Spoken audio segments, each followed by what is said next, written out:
Welcome to the KEbnY video show, the place and platform for indie creatives. I'm your host, Kenny KEbnY Moore. This is a creative collective episode. The guest has a new documentary, book, and project coming out. But before we start the show, would you do two things for me? First, go like and subscribe to the Minds of Creativity Facebook page and YouTube channel so you can check out the rest of the content and get alerts when new shows are available. Second, subscribe to my YouTube channel and connect with me on social media at Coach_ANY, KENY on Twitter, TikTok, Clubhouse, Instagram, and YouTube so you can follow the show and keep up with the rest of the stuff that I'm doing. All right, my guest is ready. I'm ready. Let's start the show. So before my guest comes on to talk about his new documentary, let's watch a clip of the video to check it out. Here's Tim Clinton's Clinton on the KEbnY video show. What's the relationship with my daughter? You know, I thought I was like an incredible father when I was married. And after the divorce, it felt like everything just fell apart. You know, sometimes you could focus on a whole lot of different stuff to keep your mind off certain things. But once it hits my mind, hits my spirit, I be like, man, I hope it just one day it just all works out. I'm trying. But like Dr. Scott was like the definition of like radical faith. Like if he think or believe he can do it, like his faith is, and he was about that about his family too. The security, I'm like, I'm going to jail. It's over. Why did my ex-father? Why did he do this? And so the man say, this young lady wants to speak with you. It was Paula White's assistant. And she's like, Pastor Paula, I want to see you now. I'm like, this is about to be bad.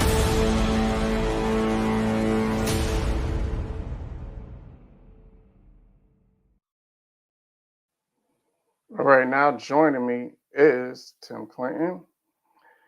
He's a musician, songwriter, producer, and author out of the Cleveland area.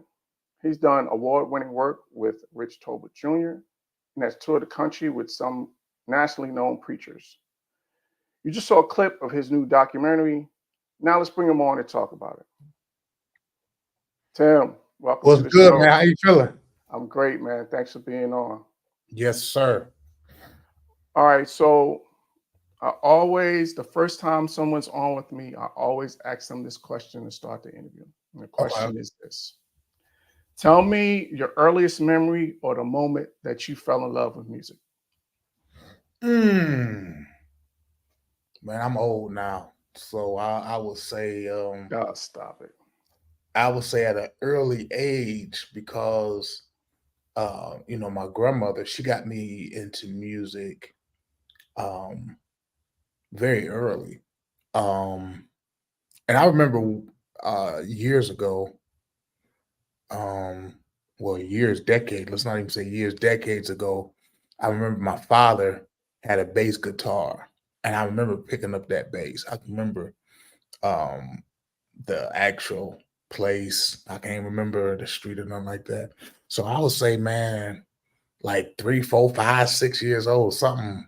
Yeah, I used to have a plastic guitar, and everybody that grew up in my city, Akron, Ohio, you know, they remember me. I used to bring my plastic guitar to the church and just air guitar. I couldn't, sir. you know what I mean? And so it was very early age. Yeah.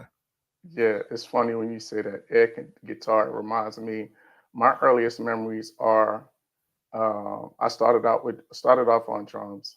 So my mom would play records around our apartment in the Bronx. and Mm. I would get the spoons. Remember those big wooden spoons? People don't And know I'll about be the on the phone. chairs. I'll be Yes, on the chairs. I think I tore up my mom's dining room set, just sir. eating on the chairs, thinking I was on the drum. So I could totally relate to that. Hmm. Yes, sir. So listen, man, I got an important question for you. Okay, let's go. I need the top 3 qualifications for an ultimate prayer warrior. Oh. So you want me to give you the prayer warrior starter kit? Yes, sir. That's what I need. Well, Ken, here's the thing, man. The prayer warrior, let me say the modern day. The modern day prayer warrior has an entire different look. And it's not as like my grandmother, my those that used to have the Tuesday night prayers in the basement. These prayer warriors, they want to be slightly sexy. And when I say sexy, you know, they try to dress like they know what's going on. So if I give you the qualifications now, like you gotta be deep. And here's the thing, and I know you're probably gonna laugh. The deepness of the prayer warrior today ain't really biblically based. You just gotta know, in the atmosphere, if you, if there's some deep spiritual things going Yes, indeed. on. Yeah, because most they gonna get upset with me, but most warriors out there, you don't really hear too much Bible coming from what they saying, and then when they quote, yeah, it's not really Bible based ministry, and oftentimes Oh, when they quote the Bible, it's so far out of context because they really don't care what the Bible says. They just use it as a weapon because they're warriors. yes, indeed. And so they don't even really know what they're saying. They just saying what this saying, it fits where I'm trying to go. So I don't care what context of what I'm saying the scripture is. I just need to use this as a weapon to prove my point so I can get straight into warfare. Got it. So you gotta be, you gotta be deep. You gotta be able to master warfare. They're big in warfare. And yeah, that's pretty Now, much do you it. have to have the chaplet, the head covering Um, to qualify? yeah, that's like 20 years old. They kind of upgraded from that. They just start wearing tight pants 10 years old. Yeah, they don't wear tight. They just start wearing tight pants 10 years ago. Yeah, it's different now. Mm-mm. Oh my goodness. Man, listen. Well, church in general is different. Man, who you tell? Well, you know what I mean? But so which kind of leads me to walks me into my next question. So you've been in 3 different areas. You're from Ohio, from Yes, Akron. yes, You were in New York, and now yeah, you're in Jacksonville, Florida. So yes. talk about the similarities and the differences between Ohio musicians, New York musicians, and Florida musicians. Woo! And I gotta be careful with that. You got three different genres, or you And got there's three different, 3 different regions of the country as well. So I was yeah, just curious. and they all play. Everybody's great. It's just Sure. the approach on how they, in ways on how they approach music is very different. Ohio or Midwest, even though it's Midwest, Ohio musicians don't play like they're from Chicago, or they Okay. don't play like they're from Detroit. They don't play like they're from St. Louis or any of those amazing cities with great musicians. I think we just have our own style. And here's the thing: inside of the state, you don't Northeast Ohio don't play like the southern parts of Ohio. Okay. It's different styles. Gotcha. What we've done, what we've done growing up is we have attached ourselves to individuals, and those individuals we grew up to want to play like them. And so if you hear me play or others, you'll be like, okay, they sound like that person. Like I can see myself in multiple different people because that's the way we grew up. It's like if Mhm. I look at the Mark Jacksons or Phil Jones or Brandon Scarborough, like because I'm a late bloomer when it comes to the piano. I ain't started playing piano till high school, so Okay. or Will Smith. I got so many different people I can just start naming, but I didn't necessarily until I got older. I started to transition to what I wanted to sound like, rather than sounding like those other people. But then you have, in New York. I just think New York is just a powerhouse. Mhm. If you find a bad player, I wouldn't even think they're from New York. I just think everybody in New York can play, and um, Because you have to. you really Because have. you'll have to get up. Why are you up there? Yeah. Yes, Yeah. yeah, it's one of those. And that region, is very inspired. And here's the thing: it's kind of similar because Queens doesn't play like Brooklyn Hmm. or any other of the boroughs. Brooklyn has its Brooklyn's a place unto itself. Like yes, the tempo, the speed, yes, you know what I yeah, mean? The fingering, all of that stuff. Hayden, They're like yeah, their own entity. yes, yes, and learning the history, which Hayward was one of the biggest Yes, inspirations sir. out of that area. I met Butch a couple of times, man, great guy. Yes, And indeed.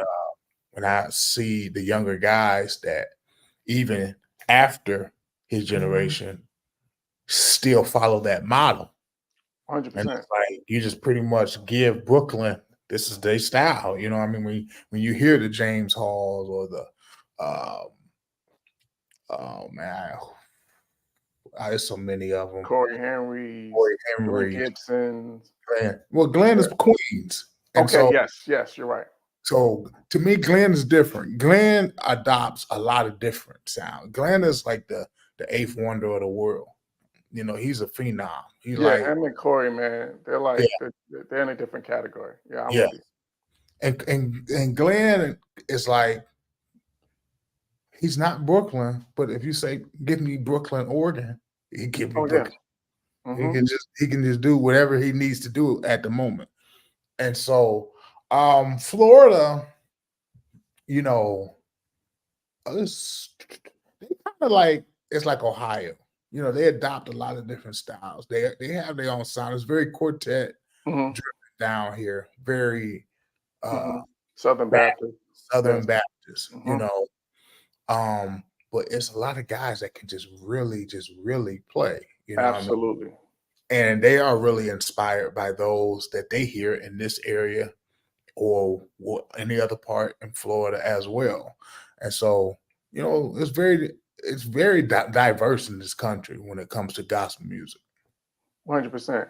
I think for me, the biggest difference with New York and Florida, because those are the two places that I've lived and I've been. So for me, the differences is in Florida is Mhm. every church has a band. Yeah, You got at least three pieces in every church, no matter what the size is. true. That's true. Where New York is two pieces in a biscuit. True. You know what I mean? It's Yeah, you got to be able to hold down the service on the gotta organ be, because gotta be. 9 times out of 10 it's just you and the drummer that y'all got to lock in. You ain't lying. You know what I mean? So I think that's the biggest difference that I found is that I was like, man, this church Hmm. they got 50 members, but they got bass, they got lead, they got keys, they got drums down here in Florida. So that was Yes. the first thing that I noticed. So I think Yes, that sir. was the biggest difference. So, we talked about New York Mhm. and in your time in New York, we was talking about it backstage. I want to touch on this for a minute. Okay. You were part of a landmark church in Brooklyn Yes. in terms of Pilgrim.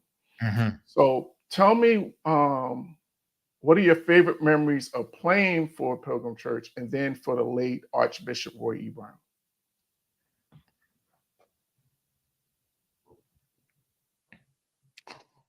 And Craziest. actually, how did that even happen? before you even get into that, how did that come about? Okay, if we go there, craziest story ever. So, um, when I relocated from Akron to New York, I moved to Long Island. Okay. I was a part of a multicultural ministry, deep, deep river. I think it's river something, way out 495, Hmm. and um, um, some stuff when it happened, and the pastor he let me go, and it was my all of it. It was all my fault, and I was literally headed back to Ohio because I'm like Really? I'm in strange territory. I don't know this stuff, and I'm on the Washington Bridge. That's like Um, bridge. That's right before you head to Jersey. George Washington, yes, sir. You get back to the crib. And I didn't know Stanley Brown. Never heard of him. And he calls me and he said, "Hey man, this is Stanley Brown." I was like, "Oh, okay, cool." He said, "Man, where you at?" I said, "Man, I'm on the Washington Bridge headed back to Ohio." He said, "Huh?" He said Wow. he sent me a location and said, "Meet me here." It Okay. was it was well, I forgot the address to the church. Something Central Avenue. I guess to the church. It's jet black in the sanctuary. Mhm. And so Stanley said, "Cut the organ on." And I start playing. Pastor Deb comes in the room and he said, "Play your." No, Pastor Deb comes in the room and then Bishop Brown rolls in the room. Mhm. And Stanley said, "Play your favorite hymn." And I think I played like "It Is Well." And make a long story short, Stanley like, "Man, you want to stay?" I was like, "Man, I like New York," but I said I don't know nothing about. I ain't got no place to live. Man, they set me up with the place in what is that in Harlem to live. Mhm. Bishop Brown and Pastor Deb said whatever he want, give it to him. It Wow. it was just it was a blessing. And then Absolutely. as soon as I got settled, man, um, Stanley Brown set me up with so many. Man, I did so much music from playing at the inauguration of the Black History, the museum, Black History Museum when it first opened in Nashville. Opened up with Kelly Price, Kurt Franklin. I didn't did music with um what is that girl's name? That's So Raven. Me and her is tight. We used to, Wow. I mean, it's so much, bro, that took place in Stanley's basement. You just look up and you be like, dang, Rodney Jerkins, dang, Anthony Hamilton, dang, John Legend. We just in the basement and they just like get to work. Let's go. And so Mhm. I'm a country boy coming from Ohio, don't know nothing about this stuff. You know what I mean? And it kind of to go back to your question, some of the amazing things that happened at the church. At that time, Pastor Dad was the superior pastor of the church. So I Mm. didn't get the privilege of working with Bishop Brown like the Okay. other guys did. But he sat in the back of that church and his presence carried so much weight I'm sure. that you had to pay attention. And so I remember one time, um, it was a hymn, I think it was called My Faith Has Found a Resting Place. Mhm. And Bishop Brown pointed and said, "Hey, come here, son." And he was telling me how the chords was wrong and Wow. oh yeah. Wow. Yeah. Hmm. He was really one of the guys that really make me take the whole structure of him serious based on how because he would grab the microphone and be like, "Shh, you're too loud. You're too loud." Oh no, Bishop Brown was the man.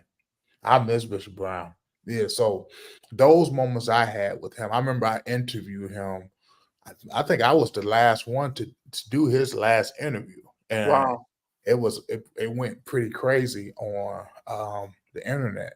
But no, Bishop Brown was whenever I talk about worship leaders, somebody that was able to read the room the way he was able to do it, even in his, the last days of his life, he was still like that. He was the master of it. You know what I mean? And it wasn't just somebody just getting up singing a song. It was somebody to be able to grab the room and lead the people to where he felt God was going in that moment. So the pilgrim experience, was one of the most absolutely greatest experiences of my life. Yeah, well, Bishop Brown was one of the generals, so for you to have that Yeah. opportunity, that's something that you can carry with you for the rest of your life. And then also just to Yes. touch quickly on Stanley Brown, uh, he's a he's a New York Godfather in my opinion. Like when it Hmm. comes to movers and shakers, or when it comes to guys that's putting people on, especially in the gospel or just the music period. Hmm. And the other thing is, man, he's so humble, so approachable, so down to earth. Like you wouldn't know based on his resume encountering him, Yeah. he's not that type of guy where he would, Not at all. go off to the side. He's super approachable. He could touch him. So I just want to give Stanley his flowers. I think he just got recently nominated for. He's got a bunch of awards for that single "God Is Good." Yeah. So shout out to him. Yes, sir. So Absolutely. you said you played a hymn. That was the launching point in terms of you being able to play at Pilgrim. That actually is my next question. Okay. Talk about the balance of maintaining the integrity of hymns while also adding your own interpretation or spin to them musically. Talk about the challenge of that. Hmm. See, I always tell people, they ask me, what's the why on, you decide to go the route when it comes to hymns, because now I'm at the place that I really try to get the backstory on why it was written. I saw that. I think And that's so great. even before I even play a chord, I look up the composer. You know, I dive into his life or her life, because if you just pay attention to the words, you'd be like, what made you just pen that? Like, and to transition into that, and what's the story behind this? Most songwriters have a story on why they write the song, you For know, sure. especially some of your biggest songs. Nowadays I know it was watered down and everybody just want to do it to try to make a hit. But those people, it wasn't no iTunes, Apple Music, Right. all this stuff saying we got to see if we can make number one on billboards. Right. No, Right. these people had Came from a stories, different place, for sure. came from a whole different place. And so once I get the backstory, now then I take my time to get the melody of the hymn. I don't think that any hymn that is played can't be played without knowing the melody. Just slapping down the chords doesn't mean anything if I don't know what you're playing. That's how I think you define what the hymn is, by knowing the melody. And so that's really like my breakdown. And then I try to, the best way I can, because I'm not just a fluent reader. I read, but the different minor thirds, major thirds, and Mhm. all those different things that when you hear it, you say, okay, I don't know if it's a hymn or not, but it sounds like a hymn. You Mhm. know what I mean? And so I really take it to bed with me, man.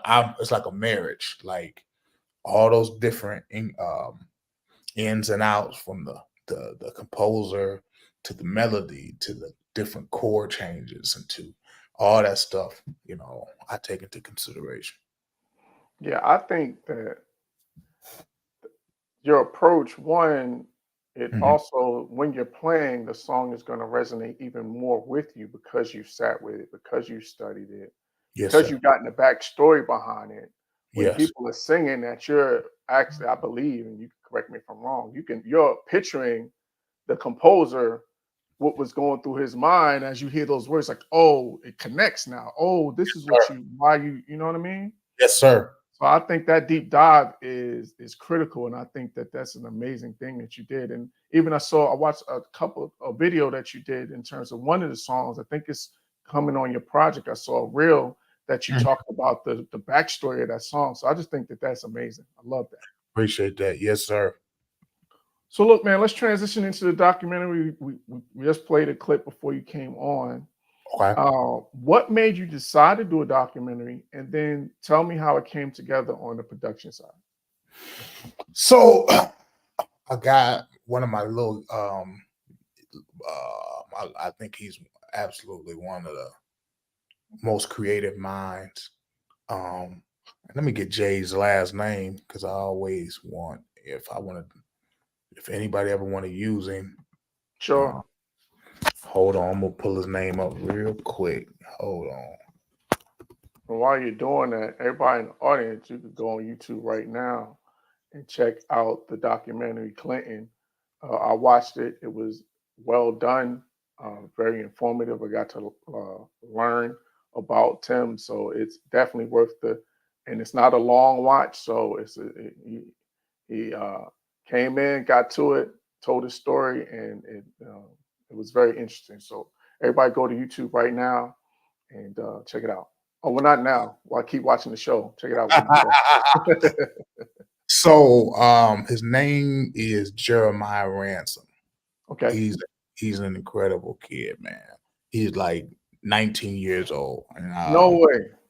and Wow. I gave him my idea on, what I wanted to do, far as the whole documentary piece. And he just, when we did all of that, one camera, one microphone, he put all the graphics, and I actually did everything maybe in an hour and a half, and I was done. Get out of here. Yes, That's sir. incredible. Yeah. Yeah, Jeremiah was. And I was, because if you've seen some of the stuff, like even when I was playing the piano at the music store, he recorded that. 90% of the stuff that, I put together as far as the advertisement, Jeremiah was the one that shot the footage. And so Okay. I told him my idea on a documentary because, usually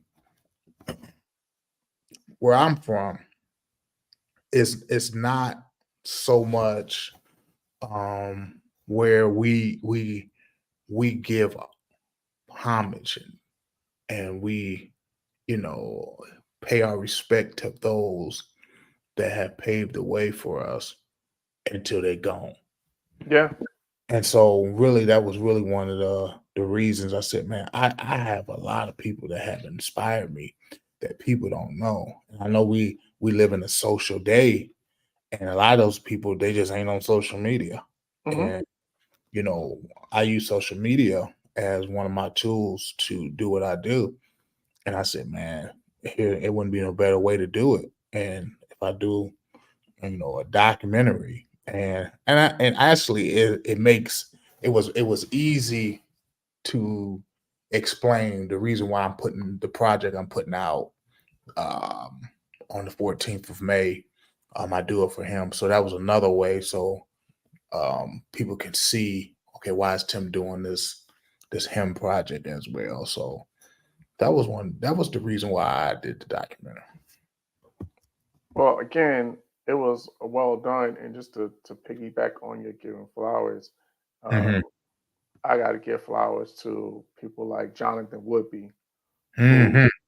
who is legendary, who is one of my musical mentors, Yes, sir. and one of the most humble. Well, I've been trying to get him on, Tim. I've been trying to get him on for at least 4 or 5 years. This guy, Mhm. hard to catch him.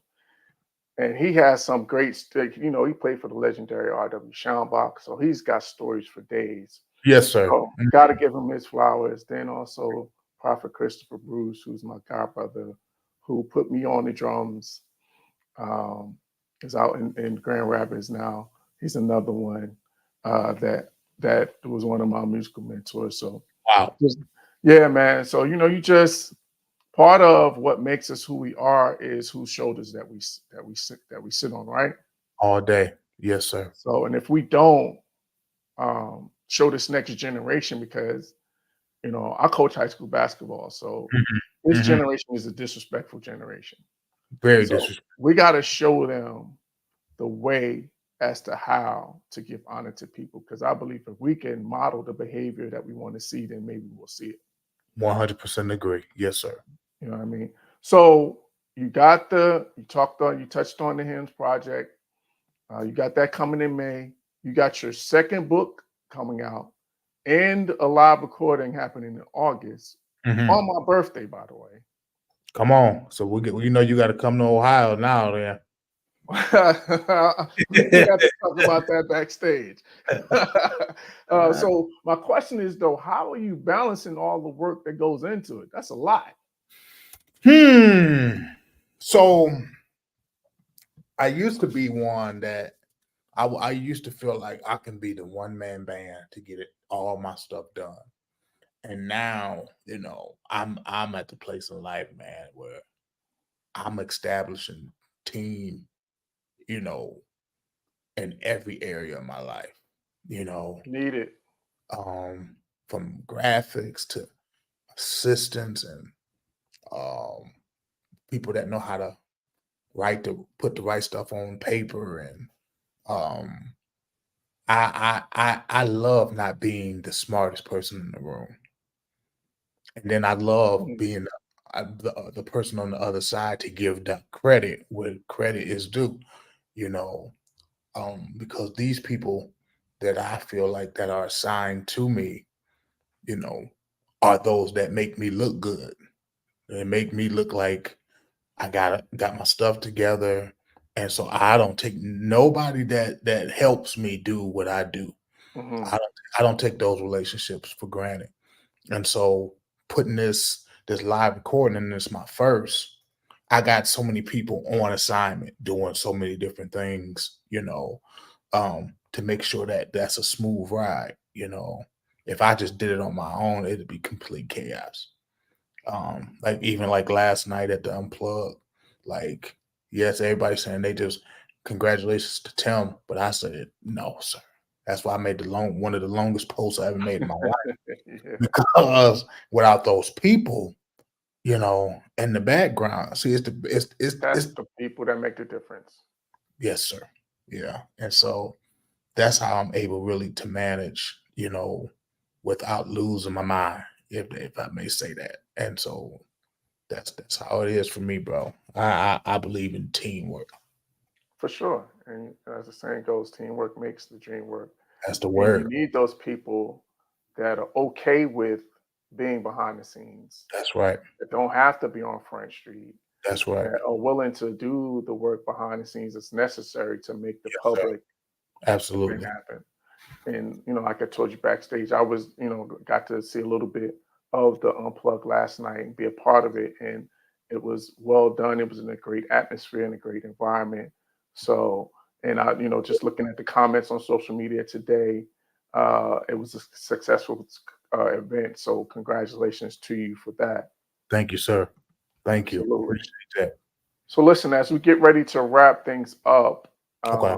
tell my audience we know what's next. We got the Yeah. book, we got the project, got the live recording. But tell my Hmm. audience how they can connect to you, uh, Cool. how they can follow you on social media, and Yes, then sir. give the information for when everything is dropping. Sweet. They can follow me. My name is the same no matter where you go. Tim D. Clinton. If you see anything outside of that, Uzi clip, drive by, that don't hit the link is a scam. Um, Uh, yeah, so you can really follow me. And Ken, I'm dropping my book too. I failed to mention on the same day, May 16th. Um, awesome. uh, what is the name of my book? I didn't forgot. Major Keys, Minor Adjustments. Love the title. Yeah, I think it'd be a great tool as well for musicians. So yeah, I'm everywhere. Um, I'm on now. I'm not active on in all places, but if you just say I want to follow you there just in case, that's my name, Tim D. Clinton. All right. So listen, man, this was I appreciate you coming on. Appreciate you Yes, spending a sir. few minutes with me. Uh, now that we've met in person and we're in the same city, we gotta link up Absolutely.